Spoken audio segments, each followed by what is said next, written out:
Let's go. Okay, good afternoon all. Thank you so much. Thank you. No, stop, thank you. It's too much. Okay, so first and foremost, for those who aren't familiar, and for those who are, my name is Gavriel Friedman. Let's get cracking. So there is I want to continue a little bit the discussion we were having, and you all remember, I'm sure, even though you weren't here. But we were talking about the idea of knowing yourself, and that's asking the questions and breaking it down. And essentially the most important person you'll ever have to be able to meet is yourself, right? You're the most important person, unless someone asks a question, but what if you don't get along with yourself? So that is something to talk about another time. But if you do get along with yourself, then you're the most incredible person you could ever meet, right? You get along with yourself, great. You love what you love, you hate what you hate. What does it make sense? Just get to know yourself a little. Ask yourself certain questions. Was anybody here with me when I did this? Anyone? Raise your hand if you were with me. 3 of you. Okay, good.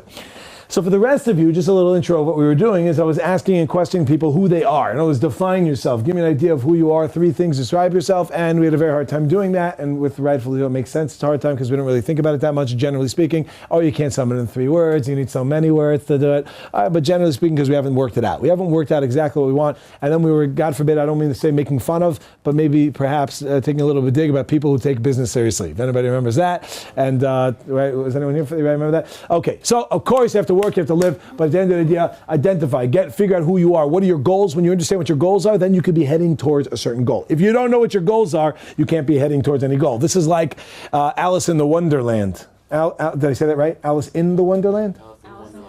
Alice in Wonderland. They made a new one called In the Wonderland. In any event, the idea is that Alice in Wonderland, she was walking along the road. I don't even know if I'm right about this. I just saw it in someone's office in their wall. Yeah, but it said like, they came to the rabbit. Does this make sense so far? What's a rabbit? Rabbit hole? Rabbit hole. No, not the rabbit hole. We're not up to that yet. There's like a fork in the road. Cheshire cat. Is it a cat? And they came to a cat. In my version, it was a rabbit. Anyway, so there was a rabbit cat. There was a whole thing going on. Anyway, so they came to this cat. What's the name? Cheshire. C. So they came to the cat, C. And the cat's standing there, and there's a fork in the road. And he goes, well, cat, or monkey, or rabbit, wherever you are, says, which way should I go? So the cat goes, well, where do you want to go? Where do you want to end up? He goes, well, I don't know. He goes, well, then it doesn't really matter which road you take if you don't know what you want to end up, does it? Does everybody hear that idea? If you don't know where you're headed, if you don't know what your goals are, then it kind of doesn't matter what you do. It's kind of like college when you just take a profession, you know? So if you don't really know, so just take anything. And that's what people end up doing, unfortunately, generally speaking, and then getting really depressed, and let's stop there. But the point is, figure out what are your goals? What do you want in life? Where do you want to be? Now, a lot of times someone might be able to figure out their goals. That in of itself is a challenge to start questioning and start working and start breaking it down. As you can maybe guess, I'm Jewish. And therefore, in my mind, I'm going to Carolina. But another thing is that in my mind, a goal would be in order to have a connection with the creator of the world. That's my goal, personally. I'll tell you, my goal is to connect with the Lord. Praise be his name. Hallelujah. That is my goal. Now, how does one get to that goal? What's considered connection? What are the benefits, etc.? I mean, we can all imagine and understand. Did we do the ketchup analogy? We talked about French fries and ketchup. Remember that? No. Yeah, for those who remember, you do. For those who don't, I'll just quickly say it. Is anyone here like ketchup and French fries? Yes. Yeah? Now, Frank, maybe it was with you that I actually said it. Did we talk about French fries? So, I love ketchup. I hear. Would you like to talk about it? Tell me, how do you feel when you eat? I feel as if when I have French fries, there's no ketchup, it's very disappointing. I hear that. Last week, Oh. I had lunch at HCC, Oh. no ketchup. Oh my. French fries. And that is why I am not Jewish, right? Okay, anyway, the idea goes like this. Years down. God, you didn't have enough ketchup. Okay, so you go ahead and you go to a pizza store, you want ketchup with your fries. All right, so you go ahead and someone before you was a little bit messy, so there's ketchup on the floor, ketchup on the table, and you go ahead, you're like, all right, it's ketchup. So you start dipping it into the table and on the floor, right? A bit nasty, right? Okay, but it's ketchup, isn't it? Just mixed in with a lot of gross, right? But the point is, what did you go with that? Or you go with the bottle? Go straight to the source. Go to the bottle. Everything in this world, everything that exists in this world is created by God. God is the source of everything. If God is the source of everything, then obviously the greatest pleasure and benefit one can get out of anything in this world is to connect with that thing. Why do people want to meet an author of a book? Or why does one want to be a musician of some sorts? Or even an actor? People get enamored, a book signing, people line up. Why? Because if the book is so good, I want to meet the mind behind the book. In other words, I want to connect with the one who made this in the first place. Now, a lot of times you meet with them and then you're like, why did I meet with them? Like, oh, what a terrible life. But a lot of times it's, no, you don't want to connect with the bad, you want to connect with the good. And God is kol tov. Everything is good about God. So therefore, the goal will be connected to that. What could be greater? What could be greater? Now, I don't know if you've heard the class before, 5 levels of pleasure, right? Eisha Torah special. However, if those who haven't heard it, there's something called the 5 levels of pleasure, and the greatest level is the connection with the Almighty, is the connecting with God Himself. And would you trade that for anything? If you had the ability to connect with God, you can connect with God, whatever that means, just bask in the aura of His greatness. Right? There's nothing, there's anything you can't. The Gemara, the Mishnah, I can't even, exactly. The Mishnah says, all the pleasures in this world, all the pleasures, todos los placeres en el mundo, no se comparan. You can't even compare to the amount of pleasure somebody gets for 1 segundo. 1 second in el cielo con Dios. You get 1 second in the world to come with God.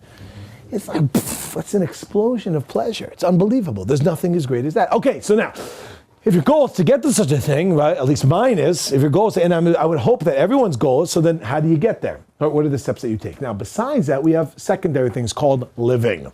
In other words, you have to eat food, right? You have to have money to be able to survive. So now sometimes you got to get a job, right, in order to be able to do that. You should just know, everyone be aware, that getting a job is a curse. This isn't a good thing. This is a bad thing. This is an unfortunate thing that now we have to work for something. Back in the day, you would just chill. Avdul Shama, you work it, but you just chill. Guard. Don't mess up. Now it's like, oh, Adam, get out, right? Get out of my garden. And now what? We have this thing you have to work. And everyone takes that the work is the ikr. They make work as their main thing. And they make like God and Judaism as like their secondary thing, right? We have our primary, our secondary. Work is primary. People, what are you talking? You out of your mind? And that's why I was saying last week, for all those with us, I was saying it for me, it's funny and sad. More sad than funny. It's funny when I think about it. It's sadly funny that we go ahead and you see someone taking their work so seriously and bringing their work home and being involved in thinking about their work and always talking about their work and always why? If your work is, and I did say this, some of you are off the hook, if your work is medicine, if your work is in terms of like helping and building and growing, if your work is I don't know how to say the word, philanthropic, right? You get what I'm trying to say and you can't say it either. But if your work is involved with Phils, then they're wonderful. Then, right? Remember Uncle Phil? I don't know, if your work is involved with the idea of helping and growing and building and becoming greater, fantastic.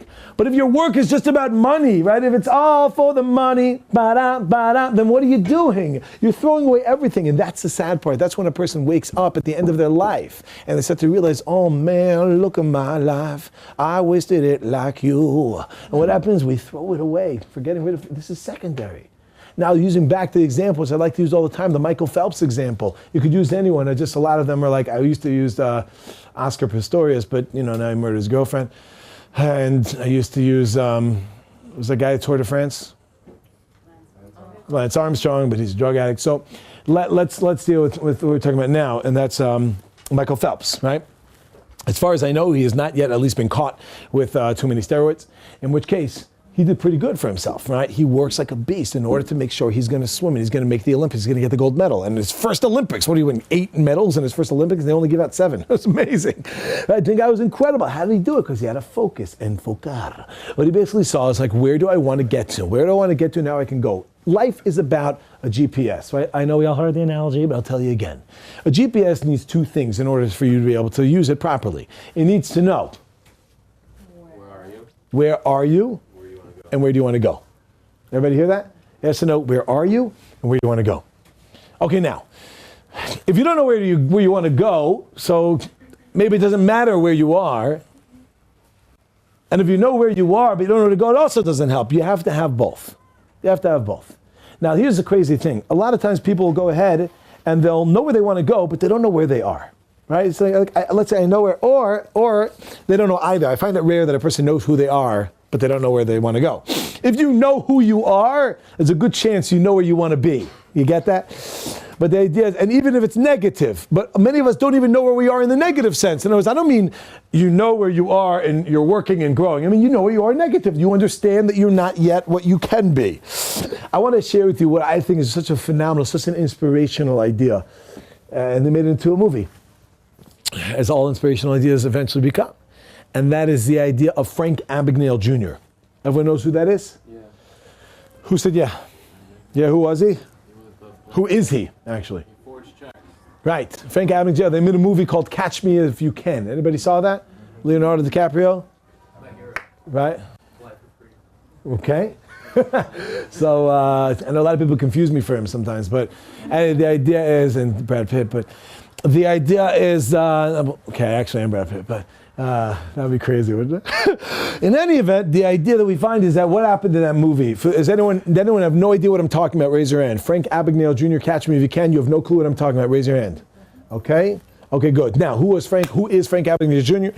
He was a guy, at least in the movie, they made it look like a terrible divorce. What happened? Okay, I looked up there on Wikipedia. It wasn't exactly accurate what was happening over there, as most movies are. However, what he did is eventually is as follows. Frank Abagnale Jr. became a teacher. He became a doctor. He became a lawyer. He became a pilot. Anyone know anything else? Anyone remember anything else? Oh, he became like, he worked for the government looking for checks. Oh, right. He worked as a banker, right? He worked as, what's that? But that was the first one, right? He was a teacher, right? Now, all before the age of 30, right? Now, how is it possible? How is it possible? You see, the answer goes like this. We have to first figure out where we are. Okay, where are we? Where are we? Who are we? What's important to us? What's not important to us? Where do we want to go? Where do we want to be headed? Let's try to figure this out. Now again, where you are might be a dark place. A lot of people, it might be like that. It might be, I'm not in a place I want to be. Therefore, I don't really want to think about really where I am, because where I am and who I am is not who I want to be. I would say most of us fall into that category, by the way, whether you realize it or not, that most of us don't live up to the potential of it could be. I don't even mean bad, like you're on crack cocaine or in heroin or even on straight up cocaine. It doesn't have to be crack. But I'm saying the idea is that a person, let's say, is not on that. Everything's okay. They're living a life. They have a family, they're whatever it is, but they still haven't yet worked out, because when you look deep enough, then things get scary. We don't want to really uncover certain things. However, when a person starts to uncover those things, then what ends up happening is then they may think, oh no, I am this not good person. I'm not the person I want to be. What am I going to do now? What can I do now? So comes along Frank Abagnale Jr. and he teaches such an amazing lesson. You want to know what you can do if you are not who you want to be? Be whoever the heck you want to be. Just be who you want to be. Whoever you want to be, be.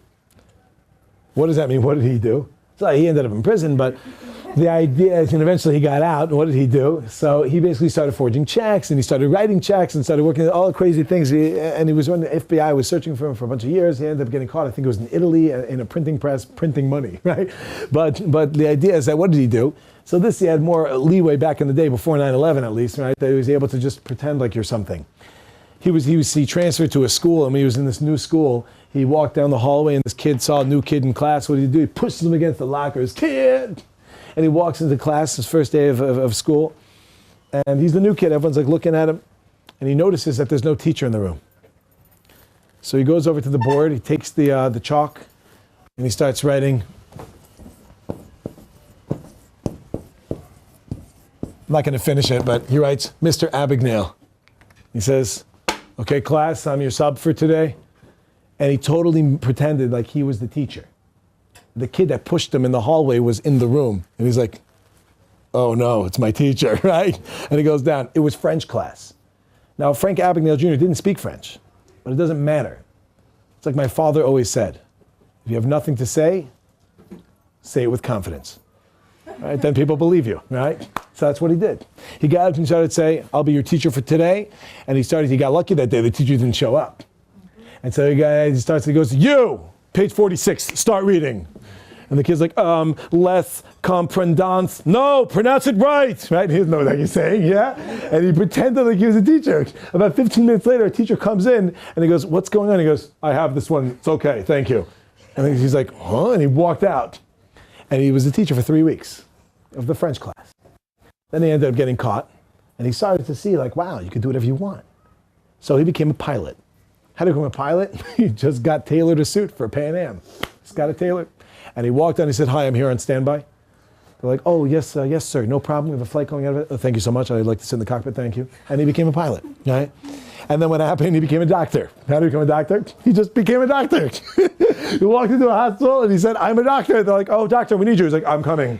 Right? And he went ahead and whatever. And whenever they had problems, like, we need stitches. Like, oh, 1 second. You, come. Are you learning? Come. Let me watch you and see how you do with the stitches. No, not like that. Do it more. Right? Instead, he just pretended to be. You could be whoever you want to be. It's unbelievable. The only person gets up to public speak, you want to be public speaker. I'm really a shy person. I'm very shy. No, I'm not really. But the idea is, let's say a person's shy. You're nervous. What are people going to think? Who cares? Do whatever you want. Nobody knows who you are anyway, right? When you go to a place that's new. I was walking with a guy yesterday. Couldn't believe I was doing this. One of my students, I was walking with him. I was like, you want to see something crazy? And you could try this out yourself.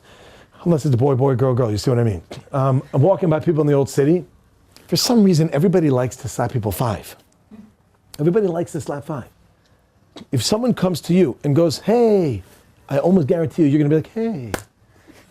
Yeah, I was walking, so I'm telling you, people just stop it. He's like, what do you mean? I'm like, watch. So we're walking, someone's walking towards me. I'm like, hey. The guy's like, and I go, what's up? And the guy's like, oh.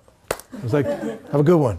Right? And you keep going. One guy, he was on the phone. He's like, yeah, okay. I'm like, hey. He's like, hold on a second. And then he goes on. The guy had no clue who I was. Who cares? You're not going to see me again. You don't know who I am. I could be whoever I want to be. I could do whatever I want to do, and you're going to fall for it. It's amazing. It's unbelievable. I came into this place. I said, I need a job. They think I'm Jewish. It's crazy. But I just want to tell you the idea that understand the concept. Like, you could just be whoever you want. So if you're nervous thinking like, oh no, I'm not who I want to be. I want to be someone different. What do? The answer is just do it.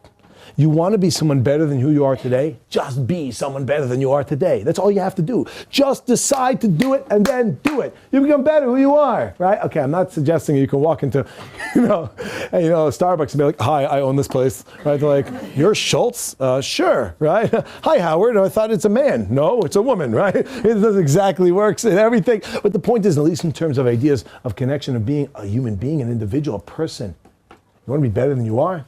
Be better than who you are. Just be better than you are. Okay, you got to figure out where you're going, where did you come from, where did you go, where did you come from, Kanajo. When a person starts by figuring out where they are, who they are, then we can start going. Now, how does one figure out who they are? How does one get a little view of what they are? So I want to share with you an amazing idea. A couple of statements. We'll throw out the statements and then we'll explain them. Ezu chacham alomin b'kol adam. Who is a wise person? Someone who learns from every person. Okay, another one. V'ahavta l'reacha kamocha. You should love your neighbor like you love yourself. At least that's what it's generally translated. And one more I wanted to throw out there is kol haposil b'mumar kaposil. Anyone who disqualifies someone, you're disqualifying them with their own disqualification. It works better in Hebrew. Right? Which essentially means we see the faults in other people which are nearest and dearest to ourselves. Right?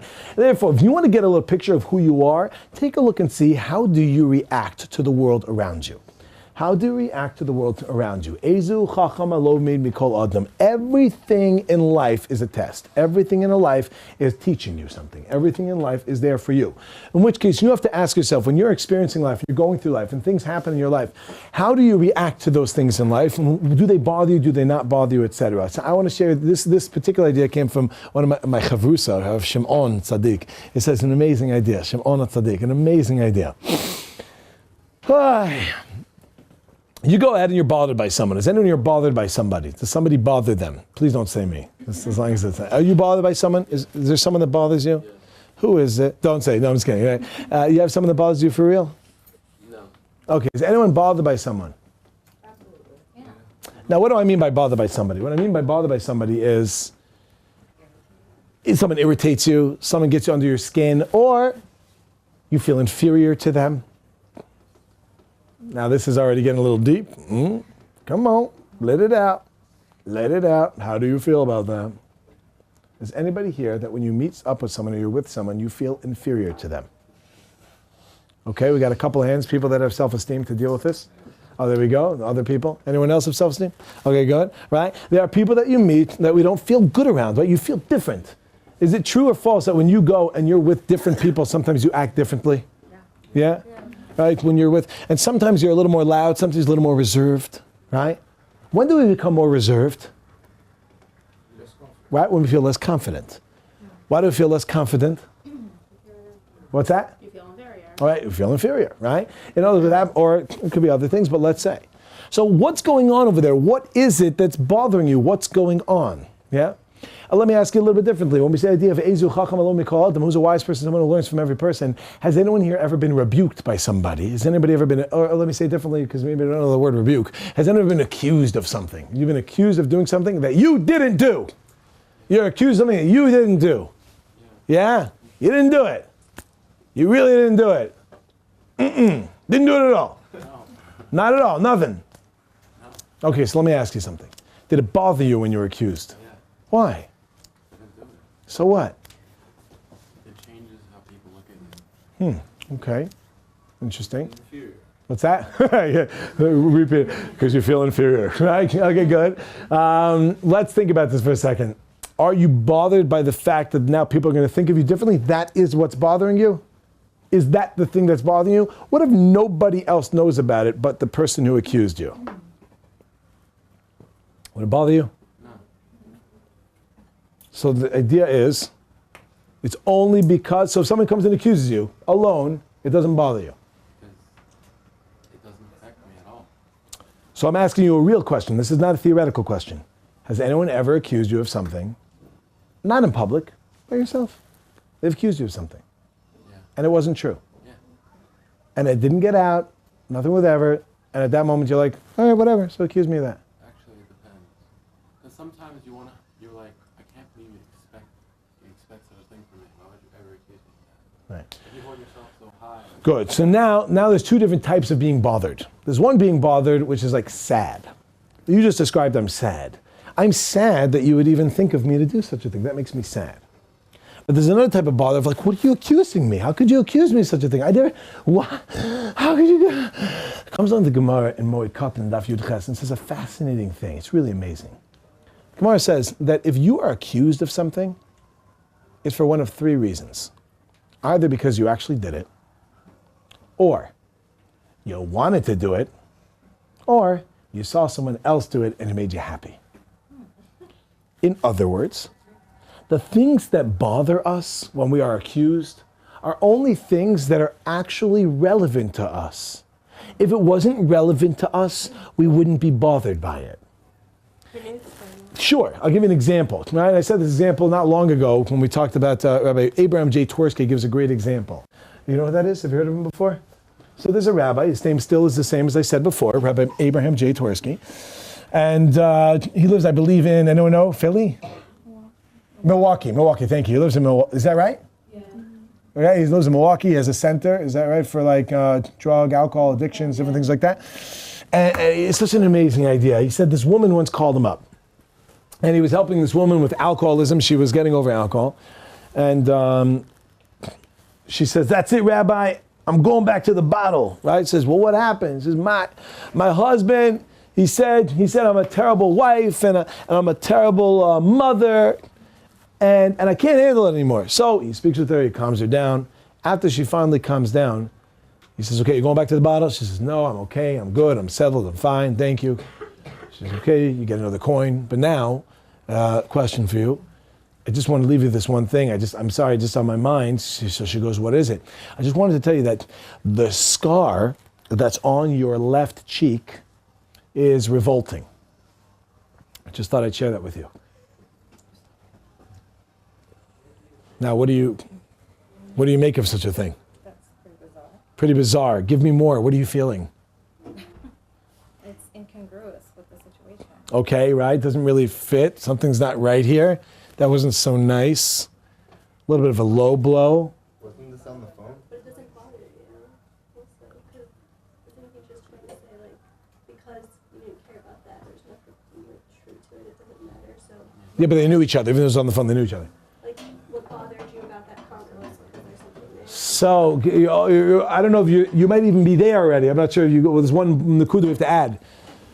So he says to her, there's like this silence on the phone. So he says, how do you feel about what I just said?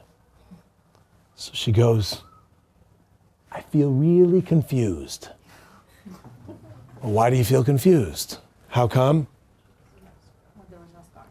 Because I don't have a scar on my left cheek. What are you talking about? So he went on to explain. You see, the fact that I accused you and said that the scar on your left cheek is revolting not only did it not bother you, it just left you confused. You with me? Why did it bother you when your husband said you're not a good mother, you're not a good spouse? Are you a good mother? Are you a good spouse? Probably the answer is yes, but also the answer is that you know that you're lacking in some way, shape, or form. And when somebody hits our weakness, that's when we get bothered. Does everybody hear what just happened? So if somebody accuses you of something, there's a reason they're accusing you. If you get bothered by it, then it's something quite deep. What you got, baby? Couldn't that be because a scar is something noticeable, so you're going to say that's, so you won't be offended by it, you won't care because everyone sees you've done with a scar.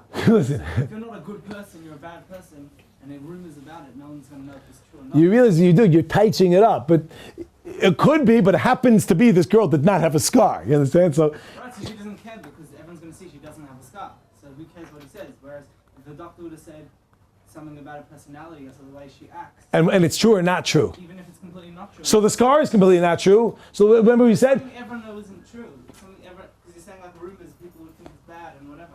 But this, everyone will know it's not true. so okay. It's irrelevant. I got you. Everyone will know So in other words, it's like we were saying, what are other people going to think about now that they came up and said such a thing, right? Fine. So ultimately, though, the bottom line comes down to if you live your life properly, it's going to come out, first of all, that it's false, that it's not true. And second of all, like, why are we basing our whole life based on the perception of other people? Now, I'm not saying you should, right? You should dress appropriately. You should live your life properly. You should look nice, etc. But sometimes we take it overboard. Right? In other words, like, everything we do is for other people. The way in which we walk and we dress and we talk. I remember when I was in 8th grade, that's grade 8 for the Canadians.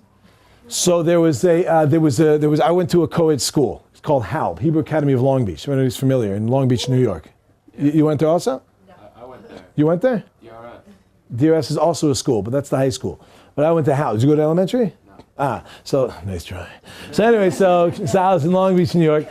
And it was a messed up situation, if you ask me, because I'm sorry if I'm going to offend some of you. I'm really not sorry. I actually enjoy it. But the idea is that where you send your kid to a co-ed school, but the classes aren't mixed. You get it? So it's like boys and girls in the same school, but in different classes.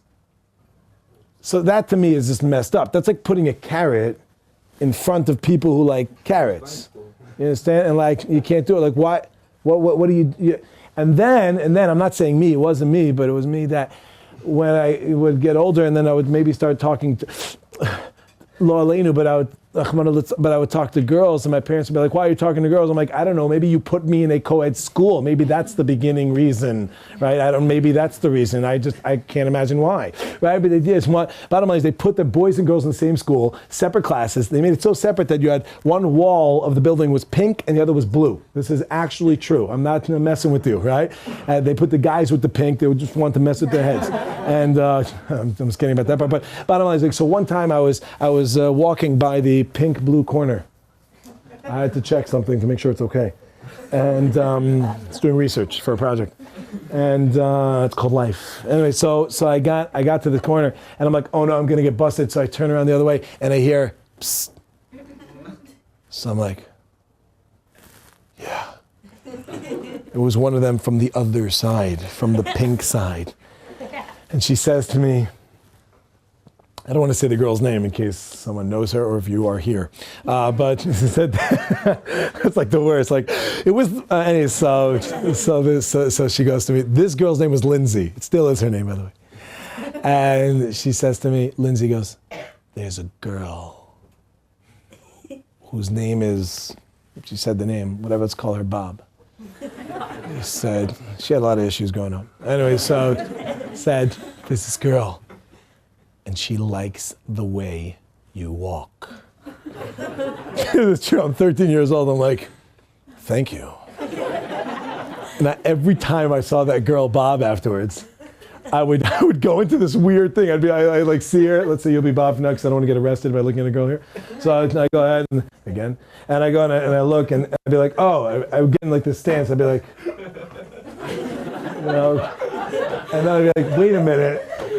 She likes the way I naturally walk. Like, what am I doing? Yeah? But I had to like show as if. You know, I had to live up to Bob's expectations of me because what will be if not? Yeah.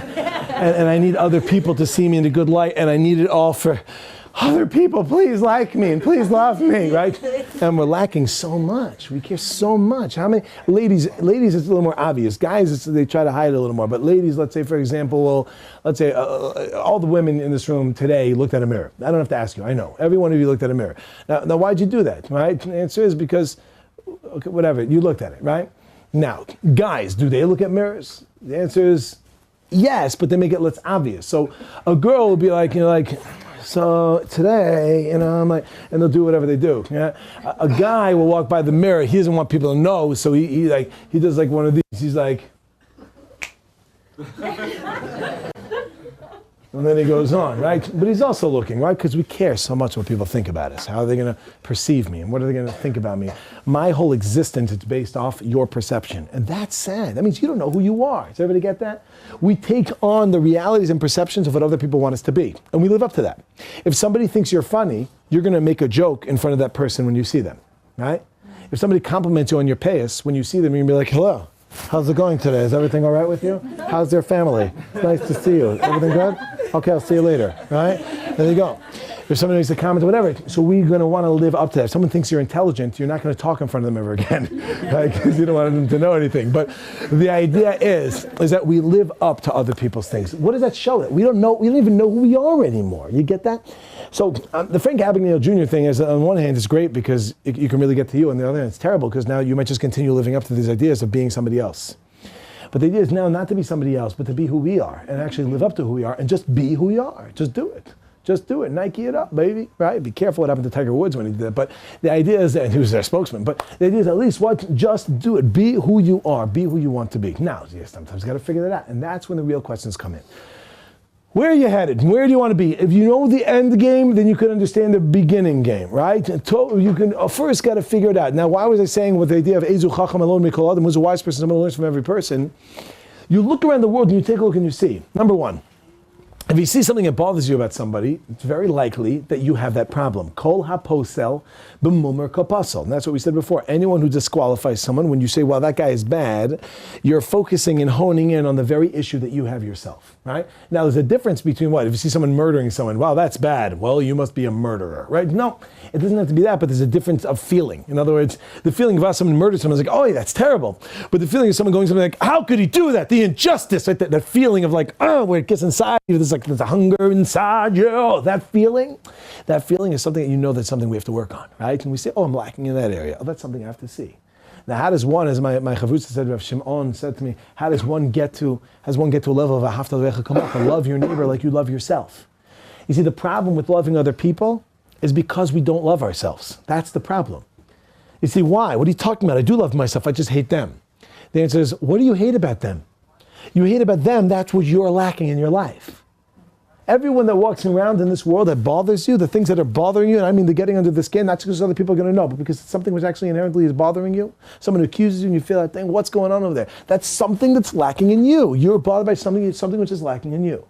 Rabbi Victor Miller used to say an interesting idea. If anyone knows who he is, anyone ever, no? Okay. Yeah, Rabbi Miller? Rabbi Miller said, you're walking down the street and you see someone who you really don't like. What do? Ignore them, keep walking, cross the street, turn around, move away. You don't want to have what to do with it. What? Stare them down. You got a gun. I see you're from New York. But the idea is, what do? You go ahead and you want to just get away from them. You don't want to have what to do with them. And you're like, kind of like, oh God, oh God, right? It's amazing. It's an amazing time for prayer. Oh God, right? But the person is, what do? We think like, God, why I got to be? Come on, yeah? Said Rabbi Miller, what should your response be when you see someone that you don't like? God, thank you so much now that you're giving me an opportunity to be able to work on myself. Now he's talking about in reference to kas, anger, and how you respond, and you do that happened to be the speech he was discussing. But here it's further, thank you so much for giving me the opportunity. Someone goes ahead, someone came to me after one of my classes and they gave me a little critique. And they said, I'm sorry for giving you critique. Did it bother you that I gave you critique? I said, not only did it not bother me, I appreciate that you gave me critique, because for someone to come and say, wow, great, that was wonderful, etc., that doesn't help me in any way. For someone to say, you messed up here, you're doing this wrong, you are, etc., whatever, now I can actually work on myself, I could change, I can become better and greater than who I was today and who I'm going to be tomorrow. So the idea is ultimately, let's take a look at this whole concept, the whole concept of what we're saying over here.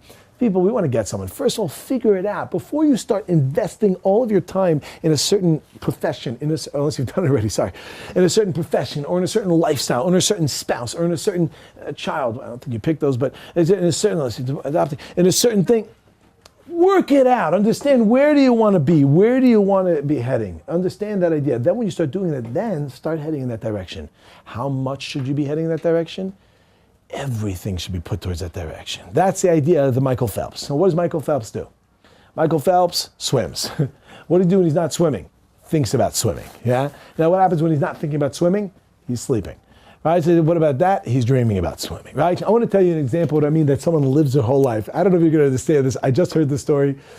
Today's Monday? Yes. Yeah. I just heard this story 3 days ago. I could have said Friday, but it sounds better. 3 days ago. Listen to the story that I just heard 3 days ago. It was Friday night. It was snowing. I was walking home from shul. All of this, irrelevant, but catches your attention. As I was walking with one of my neighbors by the name of Rabbi Avi Elbaz. There we were together. And Rabbi Elbaz turned to me. I turned to him. And he says to me, I have a story. I said, pray, do tell. So he says, I will. Open quote. And he started to say the following story.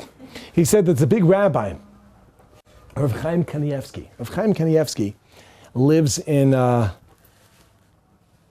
Brak. You get that right? Lives in Bnei Brak. Big rabbi.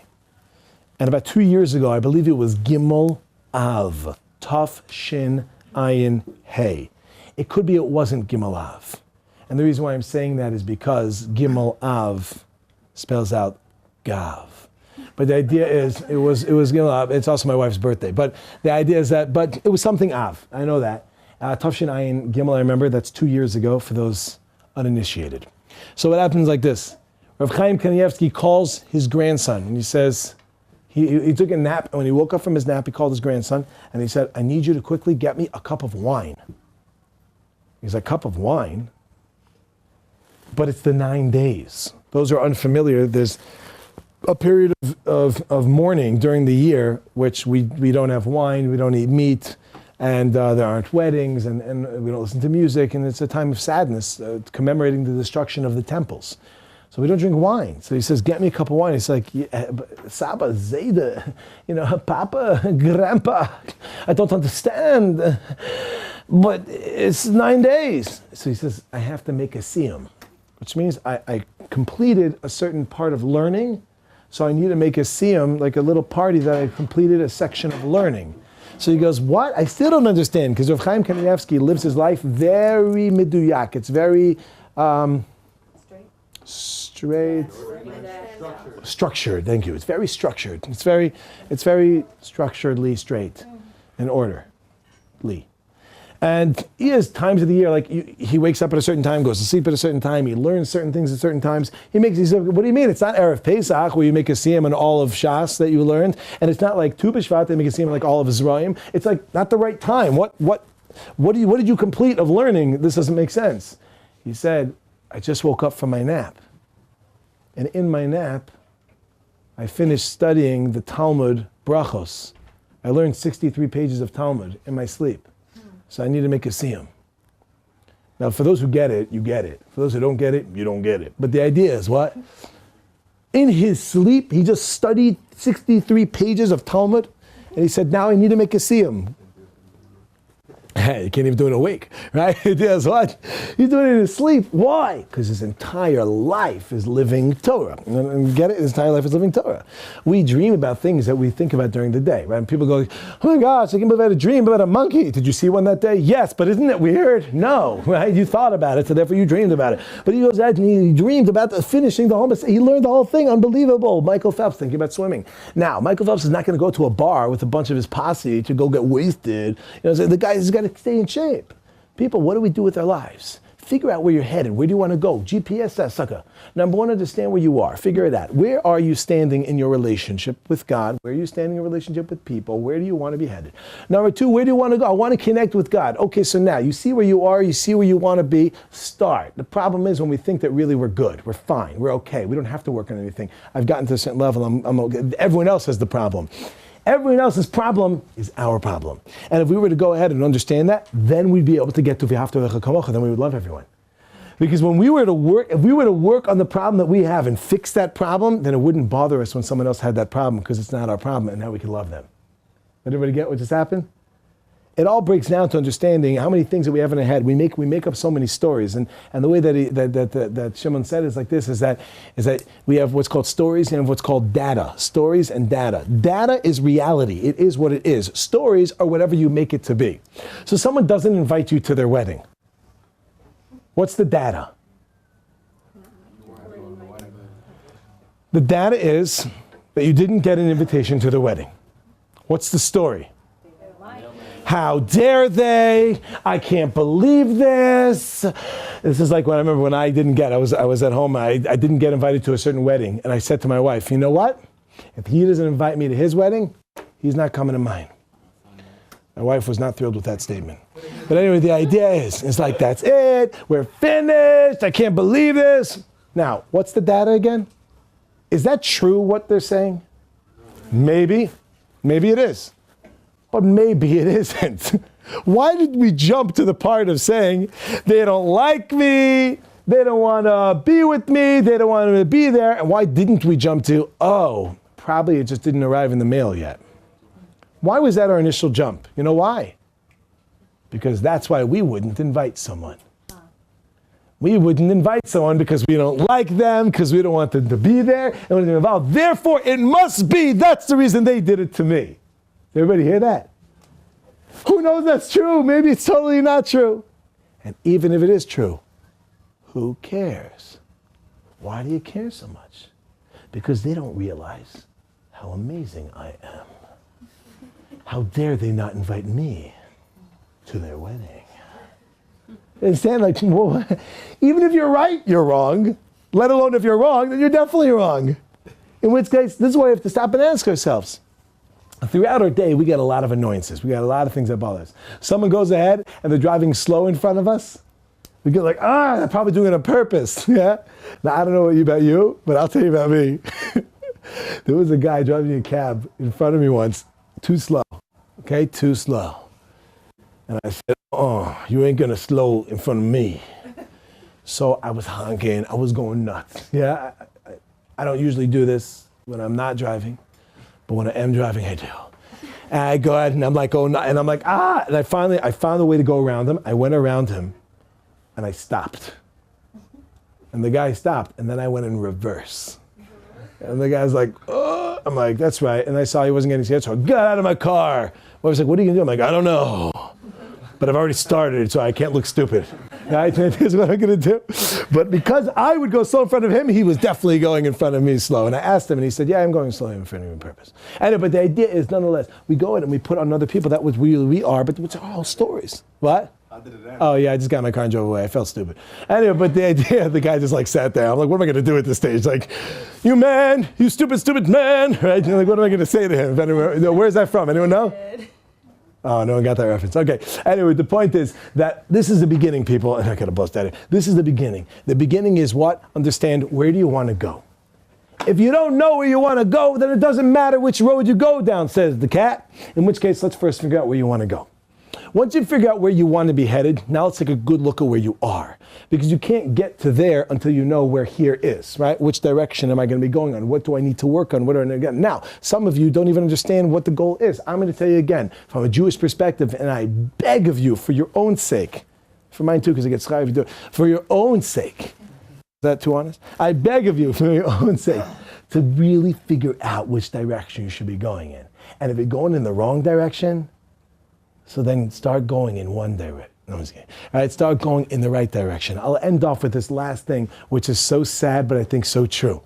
I was walking myself, this is about 7 years ago. I was walking out of the old city. Again, not relevant. and I was going by Shar Tzion, and I made a right. Normally I would make a left, but I made a right by Shar Tzion. You go through and make a right. That takes you out of the walls of the old city. And as I'm making a right, I was thinking this thought. So there's this guy, he's driving down the road, he's on a highway. Does anyone here not drive? You do not drive. Okay, so for everyone else. So it goes like this, yeah? But you've been in a car before. Okay, so you can relate. Has anyone anyone from Los Angeles? Yes, has anyone ever been in traffic before? Right, okay, yeah. So where are you from?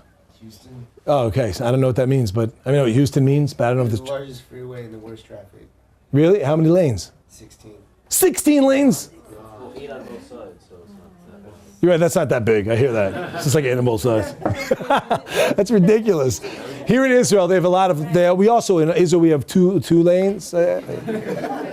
It's actually one lane that they made into 2 lanes. Yeah, exactly. It's like it was really made for tanks, and like now it's for 2 cars. Yeah, it's actually made for horses originally. Anyway, but the point is that you're in traffic, you're sitting there, and you see what happens. You're going along this road, right? I know, that's from school. And what happens is as you're going along, I got a better one. You remember this one that goes, anyone know this one? Where the road goes into the sunset. You get the horizon, the thing. There's a cactus. Now back to our example. You got like this, people are driving, you're on this highway, okay? There's 16 lanes, okay? Now you're going, and there's a ridiculous amount of traffic, muy tráfico, right? And you're like, has anyone ever done that? You're like, someone next to you is like, I know, Now, you're driving, there's a yellow Hummer in front of you, a yellow H. It's an H4, this one, it's an H4, yeah? Is that bigger or smaller? Smaller. It would be smaller? It was an H. There's a Hummer H in front of you, okay? So now you can't really see in front of you so much, you know what I mean? So like, when you're like, is there someone there? You try to go around and you end up getting stuck because there really was someone there and you can't even get back in. Now you're 10 cars behind, right? So what happens goes that there's this yellow Hummer and you're driving along, and as you're driving along, you're like, I can't stand this, till finally you see there's an exit. And the exit takes you on a service road. Anyone know the service roads? Right? You're from Queens? Where are you from? Great Neck. From Great Neck? Anyone from Queens? Yeah. So you know the service road on the Van Wyck. On the right side, there's a service road that goes almost the entire way, where you can go from 5 towns right in front to get to Queens. Came out the entire way as a service road. You get back on either by Main, right, generally, or there's another place I don't remember because I did it once I got lost. But you can get it by Main, so it took me 3 hours to get home. Suffolk County, I don't know how that happened. But bottom line is that you go off and you kick it. You kick it. You like, yellow Hummer, move out of my way. So the H is like over here, and you cut out. You're like, yeah, right? So what happens? You kick it into 6th gear. You don't even have a stick, but you kick it into 6th gear, and you are flying. The wind is in your hair, even though the doors and windows are closed. And what happens? You go out. You're like, yes, like laughing in the fast lane, better. And you're feeling this. You are feeling it. And then you're coming up and the road's going, and all of a sudden the road just takes like a little turn. You're like, yes, but I'm ahead of everyone. And then you take the turn, bam, dead end. Has that ever happened to someone where you try to take a shortcut, but that shortcut ends up being a lot longer?